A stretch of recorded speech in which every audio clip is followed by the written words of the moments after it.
December 10th, 0547 local time, Eastern Ukraine. The southern approaches to the city of Pokrovsk.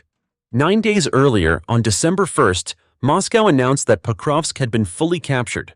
According to official Russian statements, the battle was over, the city secured, the front stabilized.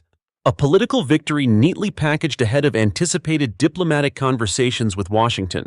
Reality, as usual, did not cooperate. By the morning of December 10th, Pokrovsk was not only still contested, it was actively killing Russian assault formations at a pace that made the earlier announcement look less like optimism and more like fiction. The fighting had not subsided. It had intensified. And the battlefield conditions that Russian planners believed would finally tilt the balance were about to do the opposite. The weather that morning appeared favorable, at least on paper. Thick fog settled over the region, especially during early daylight hours. Visibility was inconsistent. Moisture clung to optics. The ground, saturated by rain and churned by months of artillery and vehicle traffic, had turned into deep, uneven mud. From a traditional mechanized warfare perspective, this mattered. Fog degrades drone reconnaissance. Mud slows infantry more than tracked armor. Poor visibility complicates precision targeting. These are the kinds of conditions commanders often describe as masking terrain, a polite way of saying nature might do part of the job for you. Russia planned to exploit that. The primary tool selected for the operation was a mechanized assault column, a familiar sight by this stage of the war. Armored vehicles to absorb initial contact, soft-skinned transports to move infantry, motorcycles intended to probe, flank, and exploit gaps. The objective was straightforward: break through from the southern direction and force a passage toward the northern parts of Pokrovsk, destabilizing Ukrainian defensive coherence inside the city. There was no subtlety here. This was not infiltration. This was not a shaping operation. This was a direct test of whether Ukrainian defenders were as exhausted and overstretched as Russian intelligence believed them to be. They were not. What makes this particular engagement worth examining is not that Russia attacked Pokrovsk again. That had become routine. What matters is why Russian commanders believed this attempt would succeed, and how decisively that belief collapsed under contact. Because December 10th was not an isolated failure. It was a compressed demonstration of how the wider Pokrovsk campaign has unfolded, and why the Russian approach here continues to generate casualties without results. Before the first Russian vehicle crossed the engagement line that morning, Ukrainian units already knew it was coming.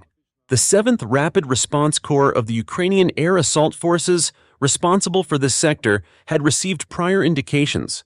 Drone reconnaissance had detected preparatory movement. Artillery units were alert. Supporting brigades were positioned. This was not a reaction. It was a prepared denial. And that distinction matters. Modern warfare punishes armies that confuse mass with surprise. Russia brought numbers. Ukraine brought anticipation. The outcome was largely predetermined the moment those columns started moving. In military analysis, it's often tempting to focus on explosions, footage, and body counts. But the more important story usually unfolds earlier, during planning assumptions. In this case, Russia assumed that weather would neutralize Ukrainian drones, that numerical advantage would overwhelm thin defenses, and that Ukrainian units were too stretched to coordinate effectively. Every one of those assumptions would fail within minutes of first contact. By the time Russian armor rolled forward under fog cover, the battle had already been decided, just not in Russia's favor. And the city Moscow claimed it had captured was about to demonstrate once again that it very much had not. To understand why Russian commanders committed yet another mechanized assault toward Pokrovsk, you have to understand what they believed they were holding in their hands. Not confidence, not momentum, but conditions. From a technical standpoint, December 10th appeared unusually favorable for a force that had been bleeding itself dry against Ukrainian defenses for months. The fog, the mud, the reduced visibility, these weren't obstacles in Russian planning documents. They were variables expected to degrade Ukrainian advantages. Chief among those advantages, first-person view drones. By late 2024, Ukrainian FPV drones had become the single most disruptive tactical system on the battlefield. Cheap, precise, and operated by teams that understood terrain down to individual hedgerows, they had turned mechanized movement into a high-risk activity. Russian armor had learned, repeatedly, that visibility often mattered more than armor thickness. Fog changes that equation. Reduced contrast makes optical target acquisition harder. Moist air interferes with visual clarity. Low cloud cover complicates relay drones and extended overwatch. In theory, this compresses the drone battle space, shortening detection ranges and reaction time. Russian planners believed that compression worked in their favor. Then there was the ground. Mud is not friendly to infantry. Soldiers carrying equipment move slower, fatigue faster, and struggle to maintain formation. Tracked vehicles, while far from immune, can at least maintain momentum where boots cannot. In Soviet-era doctrine, still very much alive in Russian thinking, bad ground conditions are often considered an equalizer that favors armor-heavy formations. Add to that the composition of the assault force. This was not a simple tank push.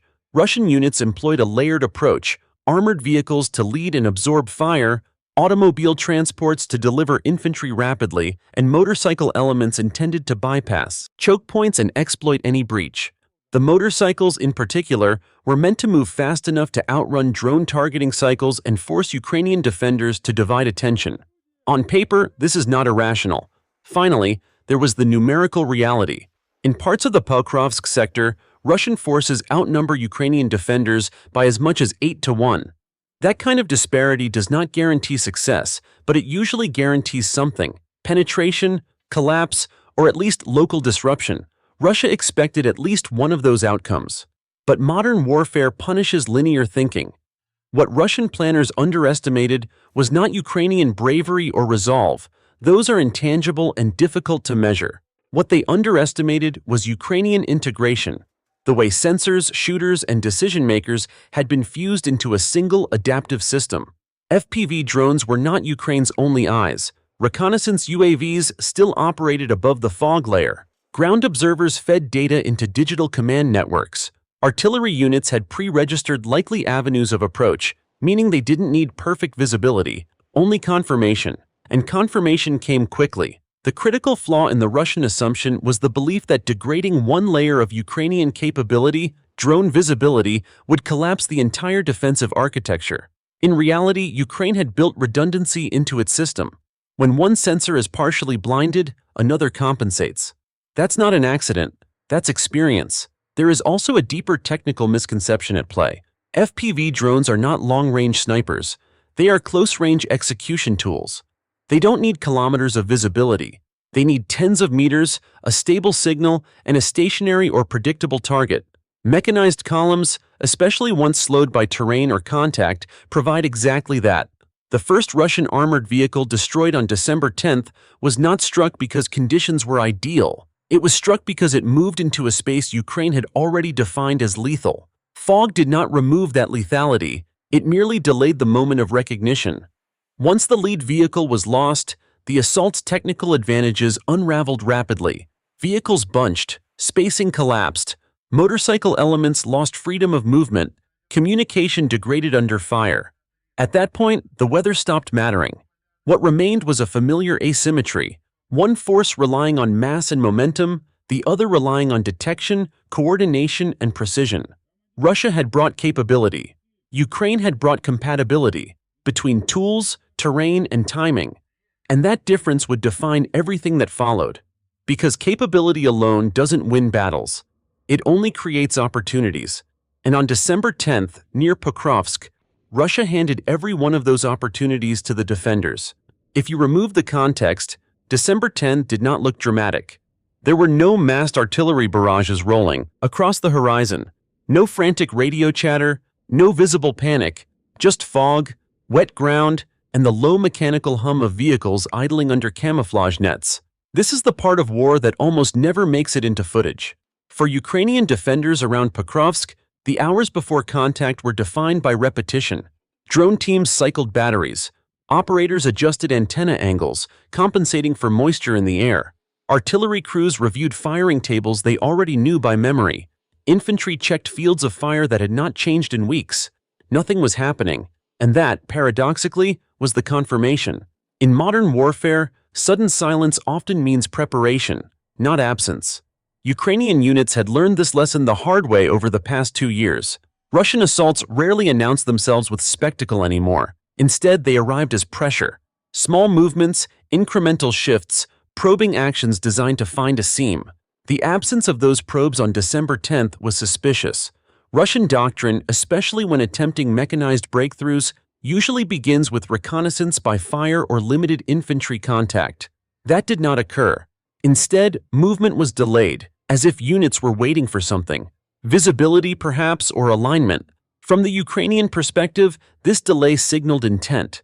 The defenders did not need certainty. They needed probability, and probability was rising by the minute. This is where the psychological dimension of modern combat asserts itself. Soldiers are not constantly afraid. They are often bored, occasionally alert, and only briefly terrified.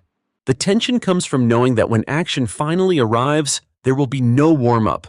Every Ukrainian unit in the Pokrovsk sector that morning was operating under a shared assumption. When the Russians move, they will move all at once. And that assumption shaped behavior. Drone operators did not chase marginal targets. They conserved. Infantry did not reposition unnecessarily. Artillery remained silent. Every unnecessary action was a potential signal. This restraint is easy to misunderstand from the outside. It can look passive. It is not. It is control. There is a line often repeated by soldiers who have survived high-intensity combat. If you're bored, you're probably alive. The boredom before contact is a luxury earned through preparation. It exists because units trust their systems and each other.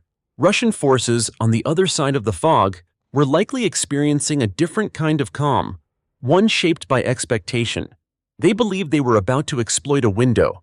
That belief changes behavior. It encourages forward movement, compresses decision timelines, and reduces hesitation. The longer the fog lingered, the more confident the assault likely felt. That confidence was misplaced. For Ukraine, the calm before contact was not empty time. It was compression, of attention, of readiness, of intention. When the first Russian vehicle finally crossed into the designated engagement zone, there was no scramble, no shouted orders, no sudden shift in posture, just execution. This is where the cliché becomes true. 99% of war is boredom. The remaining 1% is not chaos, it is clarity. And on December 10th, outside Pokrovsk, that clarity arrived quietly, under fog, in the form of a single approaching vehicle that should never have been allowed to move unchallenged. The first indication that the Russian assault had begun did not come from artillery fire or mass movement. It came from a single vehicle.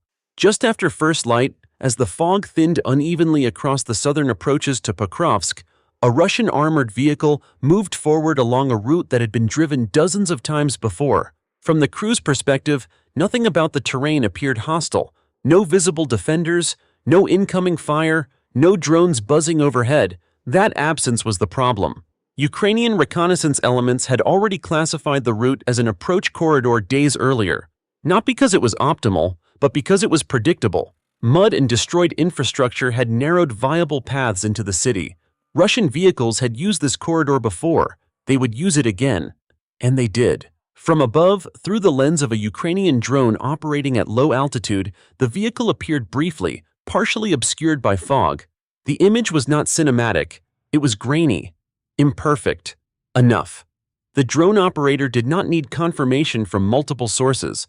The vehicle's silhouette, movement pattern, and timing were sufficient. This was not reconnaissance. This was the lead element of a column. That distinction mattered. Moments later, an FPV drone was launched by operators from the 68th Separate Jaeger Brigade. This was not harassment or probing fire. It was a deliberate decision to initiate the engagement at a moment of Ukraine's choosing. The drone struck the vehicle directly. There was no prolonged exchange, no escalation ladder. The lead armored vehicle was destroyed almost immediately, immobilized in the exact space it was supposed to secure.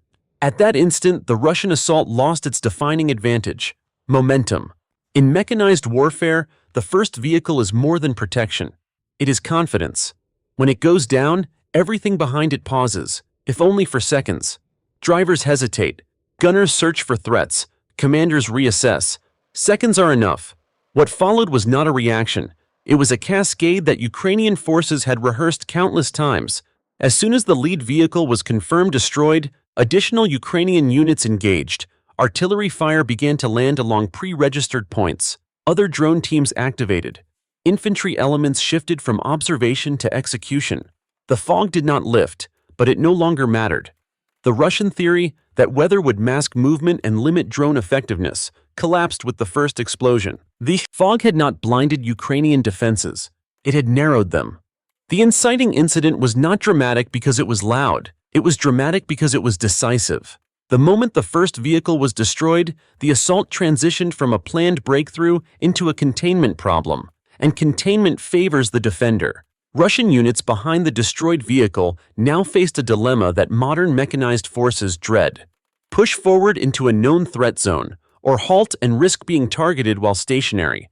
Neither option was good. Both had been anticipated. The illusion of surprise was gone.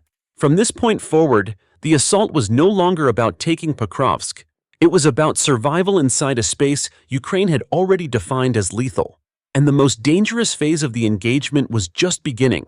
Not because of chaos, but because of calculation. At first glance, the Russian assault route into Pokrovsk appeared unremarkable. It was not a narrow alley, not a dramatic choke point, not a fortified corridor bristling with visible defenses. That was precisely the problem. Experienced units learned to fear terrain that looks safe. Obvious kill zones announced themselves: destroyed bridges, exposed road cuts, open fields with no cover. They force caution. Subtle kill zones invite movement. This route fell into the second category. From a doctrinal standpoint, the Russians were doing what made sense. They advanced along a path that balanced mobility with concealment, avoiding the most heavily cratered areas while maintaining vehicle spacing. The fog reinforced that sense of security. Limited visibility reduces the perception of threat, even when threat is present. But Ukraine had already reframed the terrain.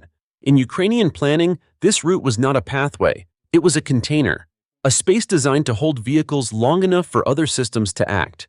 The key was not immediate destruction of the entire column, but control of its tempo. The destruction of the lead vehicle achieved that. Once the column slowed, every technical disadvantage Russia faced became magnified. Vehicles were forced to halt or maneuver around wreckage. Spacing collapsed. Motorcycles, intended as flexible elements, were now constrained by congestion and crossfire risk. From the Ukrainian perspective, the situation had moved from detection to assessment, and assessment confirmed what planners already suspected. This was not a feint. This was the main effort. That recognition triggered a shift in priority. Instead of seeking maximum destruction immediately, Ukrainian units focused on preventing adaptation. They did not want Russian commanders to reroute, respace, or withdraw cleanly. The objective was to lock the assault into a losing geometry. This is where Russian numerical superiority began to lose relevance. 8-to-1 advantages matter when forces can mass and maneuver. They matter far less when those forces are constrained into predictable movements under constant observation. Ukraine's strength in this sector was not manpower, it was coordination. Drones identified movement, artillery shaped behavior. Infantry exploited hesitation. Each system reinforced the others. Russian commanders now faced a narrowing set of choices, none of which led to success. Continuing forward meant entering zones already ranged by artillery and drones. Pulling back risked further strikes on stationary or reversing vehicles. Attempting flanking movement with motorcycles exposed lightly protected troops to precision fire. What made this particularly dangerous was the false normalcy of the situation. To an inexperienced observer, the engagement might have appeared static. Vehicles stalled, limited movement, sporadic strikes. In reality, the Russian assault was being dismantled piece by piece. This is a recurring pattern in the Pokrovsk sector. Russia repeatedly commits forces into environments that do not look lethal until they are. Ukraine does not need dramatic breakthroughs. It needs time, visibility, and discipline. December 10th provided all three. The most telling detail in post-engagement reports was not the number of destroyed vehicles, but the absence of Ukrainian urgency. There was no mention of emergency reinforcement or desperate countermeasures. Everything unfolded within expected parameters. That suggests something uncomfortable for Russian planners. This assault did not surprise anyone. It also suggests something more strategic. If Ukraine could absorb and dismantle a mechanized assault under conditions specifically chosen to degrade its strengths, then Russia's options for escalation in the sector were narrowing rapidly. The assessment phase ended with a quiet conclusion that would shape the rest of the battle. This was not an opportunity for Russia. It was a trap it had willingly entered. And the next decision, whether to persist or disengage, would determine how costly that mistake became.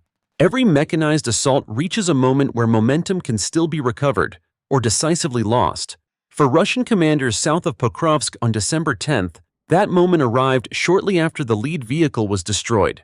At that point, the situation was no longer ambiguous. Ukrainian defenses were active, coordinated, and prepared. The question was not whether resistance existed, but whether it could be overwhelmed. This is where command judgment matters. Russian field commanders had three theoretical options. They could disengage and withdraw before losses mounted. They could pause, reorganize, and attempt to respace their formation. Or they could push forward, accepting losses in exchange for the chance, however slim, of forcing a breakthrough. They chose the third option. From a doctrinal standpoint, this choice aligns with a familiar Russian pattern. Commit mass to preserve initiative. Withdrawal risks, political consequences, and signals failure. Pausing under observation invites further attrition. Forward movement, even into danger, at least preserves the narrative of pressure. That narrative, however, does not stop drones. As the column attempted to push through the disrupted route, Ukrainian operators noted the change immediately. Vehicles began moving in tighter clusters. Infantry dismounted earlier than planned, forced into mud and partial cover. Motorcycle units tried to slip past stalled armor, but the terrain offered few viable lanes. This is the moment where human factors intersect with technology. Drivers hesitate when they see wreckage. Gunners fixate on likely drone approach vectors. Commanders attempt to reassert control through radios that are increasingly saturated with conflicting reports. None of this is panic, but it is friction, and friction kills momentum faster than enemy fire. Ukrainian commanders, watching this unfold through drone feeds and forward observers, did not rush. They did not escalate indiscriminately. They allowed the Russians to commit further before expanding the engagement. That patience is critical. Premature escalation might have allowed Russian units to disengage. Delayed escalation ensured they stayed inside the lethal envelope longer. Artillery units were held just long enough to confirm clustering. Additional drone teams waited for predictable movement patterns to re-emerge. There was also risk on the Ukrainian side. FPV drones are effective, but they are not unlimited. Communication links can fail. Fog can distort depth perception. A mistimed strike could reveal positions without achieving effect. Ukrainian operators had to balance aggression with conservation. They chose precision. As Russian commanders continued to push forward, Ukraine transitioned from containment to destruction. This was not marked by a single order, but by a series of coordinated decisions across multiple units. Artillery fire increased in density. Drone strikes became more frequent. Infantry began engaging dismounted troops who had lost vehicle support. At this stage, the assault was no longer salvageable. The final indicator came when Russian units attempted last-minute adaptations, minor route deviations, improvised flanking movements, attempts to bypass wreckage. These efforts were immediately detected and suppressed. That is the hallmark of a lost engagement, when adaptation itself becomes predictable. The decision to press forward, once made, locked Russian forces into a narrowing corridor of options. There would be no clean withdrawal, no regrouping under fire, only incremental losses until the assault ceased to exist as an organized action. From the Ukrainian perspective, the decision phase was already over. The outcome was now a matter of execution. And execution in modern war happens quickly once permission is given. Once the decision phase ended, time began to compress. This is where modern combat stops feeling like strategy and starts behaving like physics. Actions trigger reactions. Delays multiply consequences. There is no room left for reinterpretation. The Ukrainian side initiated the execution phase without announcement. No dramatic escalation, no visible shift in posture, just acceleration. FPV drone teams increased sortie rates, launching in staggered intervals rather than waves. This mattered. Waves create patterns. Staggering creates uncertainty. Russian gunners could not track multiple approach vectors at once, especially through fog and smoke. The first strikes targeted vehicles already immobilized or slowed, not because they were the most dangerous, but because they were the most predictable. Engines, crew compartments, exposed fuel points. Each hit served two purposes: destruction and obstruction. As vehicles burned, routes narrowed further. As routes narrowed, infantry dismounted into mud, losing speed and cohesion. As cohesion broke down, artillery became more effective. Ukrainian gunners did not saturate the area, they fired selectively, precision over volume. Shells landed where Russian movement had already been forced, not where it might go next. That distinction is critical. In many wars, artillery creates chaos. Here, it created inevitability. From drone feeds, Ukrainian operators could see Russian soldiers attempting to adapt in real time. Some sought cover behind wreckage. Others tried to push forward in small groups. Motorcycle units attempted to dart through gaps that no longer existed. Each movement was observed. Each observation triggered a response. A drone angles downward. A correction is made. Impact. The engagement unfolded not as a single battle, but as dozens of micro-engagements layered over one another. Short, lethal, localized. There was no front line in the traditional sense, only zones of control defined by sensor reach.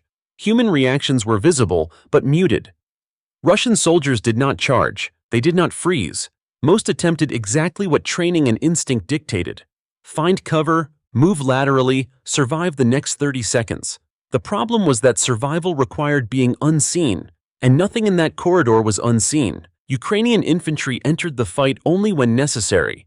Their role was not to chase, but to close, to deny escape, to finish engagements that drones and artillery had already shaped. From a distance, the entire execution phase lasted minutes.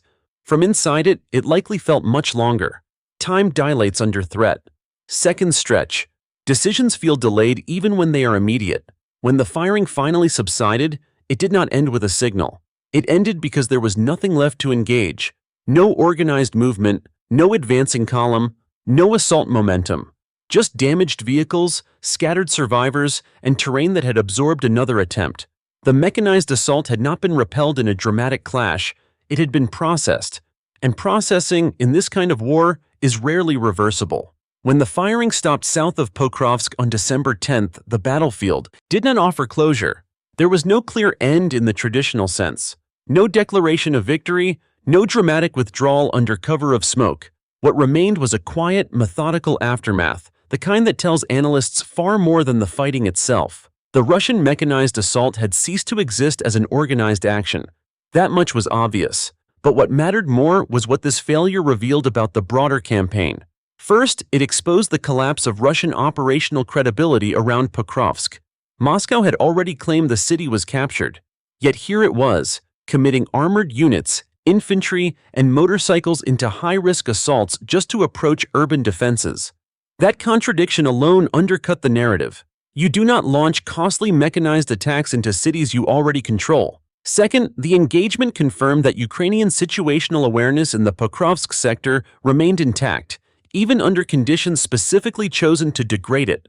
Fog, mud, and limited visibility did not blind Ukrainian defenses.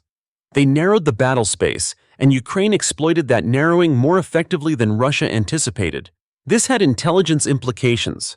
If Ukrainian units could detect, track, and dismantle a mechanized assault under poor weather conditions, then Russian assumptions about drone dependence were flawed. FPV drones were not acting alone. They were part of a layered system that included higher altitude reconnaissance, human observers, pre-registered artillery, and disciplined command and control. In short, Ukraine was not improvising. It was executing doctrine refined through attrition. The aftermath also revealed something more uncomfortable for Russian planners. The kill zones around Pokrovsk were not static. They were adaptive. Routes that appeared viable days earlier were lethal by December 10th. That means Ukrainian defenders were learning faster than Russian attackers. Learning speed matters more than numbers. Reports following the engagement indicated that Russian survivors were unable to regroup effectively. Equipment losses limited follow-on attempts. Personnel losses required replacement units, often less trained, to be fed into the same environment. This is how attrition compounds. But perhaps the most significant revelation came not from this single engagement, but from how it fit into a pattern. December 10th was one day in a much larger cycle. Across the Pokrovsk sector, Russian forces had been launching wave after wave of assaults, mechanized, semi-mechanized, and infantry-heavy. Many collapsed in similar fashion. Anti-tank ditches filled with bodies. Narrow corridors turned into death traps. Drone footage repeatedly showed the same phenomenon. Russian units advancing over the remains of previous attempts. This is not momentum, it is inertia. Ukraine's approach, deny breakthroughs, inflict disproportionate casualties, preserve core defensive integrity, was producing a grim equilibrium. The front line was not moving significantly, but Russian manpower was being consumed at a rate that no strategic narrative could conceal indefinitely. The engagement on December 10th confirmed that Pokrovsk was no longer just a defensive objective. It was a strategic sinkhole. Every Russian unit committed there was one less unit available elsewhere. Every failed assault weakened future options, not just locally, but across the Donetsk front. In military terms, this is the kind of battlefield that drains initiative. You keep attacking because stopping feels like defeat, but every attack makes the next one harder. By nightfall, Pokrovsk still stood. More importantly, the assumptions that had justified Russia's campaign there stood exposed. And what comes after exposure is rarely recovery.